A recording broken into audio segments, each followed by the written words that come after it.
Thank you for joining us today for the inaugural edition of We Are La Plata County. I'm Megan Graham, La Plata County Public Affairs Officer, and we're pleased to have this community forum to offer a snapshot of the priorities, projects, opportunities, and challenges that La Plata County is tackling. Today, we start the conversation with Commissioner Julie Westendorff, who is Chair of the Board of County Commissioners. The Commissioners recently completed a poll to gauge the community's appetite for a revenue increase, and Commissioner Westendorff is here to help us understand the reason for the polling and what the Commissioners learned from it. Good morning, Commissioner. Can we start with you explaining a little bit about why the board decided to go and poll the community? Sure. Taking a step back, we have a group of volunteers that we enlisted a number of years ago. We call the Long-Term Finance Committee, and they look at the county's fiscal situation and have made recommendations to us over the years as to how we can best and most responsibly deploy county resources to achieve what we're supposed to do. Great. And who are some of the members of that committee? Sydney Zink is pretty well known in our community. She's on it, as is Ron Corkish, Ken Fusco, Gene Bradley, Rich Butler, people from with a background in finance and some with particular expertise in the finance related to oil and gas. Great. And what have they told the commissioners?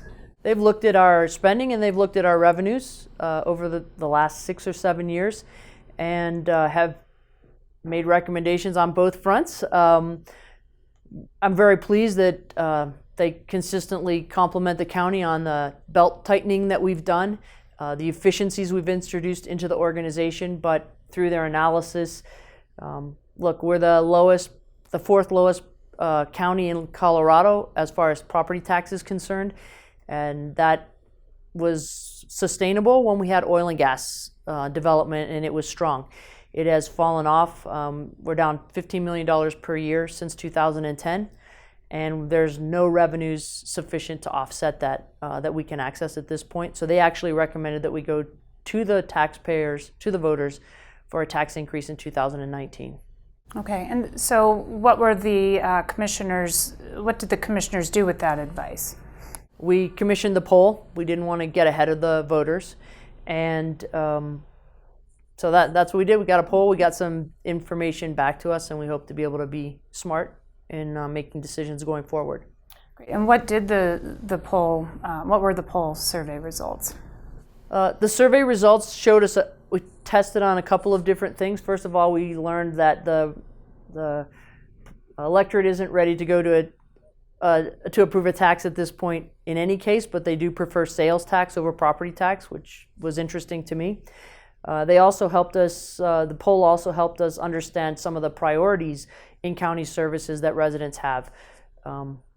Not surprisingly, emergency response was the number one priority, given the 416 fire and what the scars that's left on all of us. I think that's foreseeable. Road and bridge was also a valued service, as was the sheriff's office, obviously with law enforcement. Veterans, senior services, and child protection were also things that rated high. So how does the board intend to use the results of the poll? Well, I think we got good information. Good information is a first step in making good decisions. And the information that we learned helped us understand that a lot of voters and residents don't understand the services or the full complement of services that La Plata County provides. So we're going to engage with the community to let them know what do we do, and also hear from them about what they want us to do and how they want us to do it, and also talk to the public about what they think the best solution is to the disconnect between our growing population that needs more services because there's more people, and the decline in revenues we've had principally due to the fall off in natural gas price and production. So how has this kind of disconnect between revenue and revenue decline and population increase affected day-to-day operations of the county as you see it? Well, what we've had to do is, it's called vacancy management, and essentially what happens is if someone leaves the organization, we don't necessarily fill that vacancy. And at this time, we have 20 positions in the county that remain unfilled all the time. as part of our efforts to tighten the belt and continue to live within our means. And how does that impact services? So folks may have noticed that the conditions of the roads were very bad after the winter we had, and some of it is we don't have as many people on the road as we typically do. Sometimes it is we don't maintain the road as frequently as we would because we have to cut expenditures related to roads and bridges because we don't have the same money we used to have. It's taking a long time to get a building permit right now. You may find folks who call in to the county offices may have to leave a message and wait longer than you might prefer to have that message returned. So those are the kind of things you're going to see from a customer service level. And the sheriff's office is operating on about 5 deputies at any one time patrolling La Plata County, and that's an area about the size of the state of Delaware. So kind of put things in perspective, services are thin. Thank you, Commissioner, and thank you all for tuning in to learn more about what's going on in La Plata County. We welcome ideas for future conversations, so please let me know what's on your mind.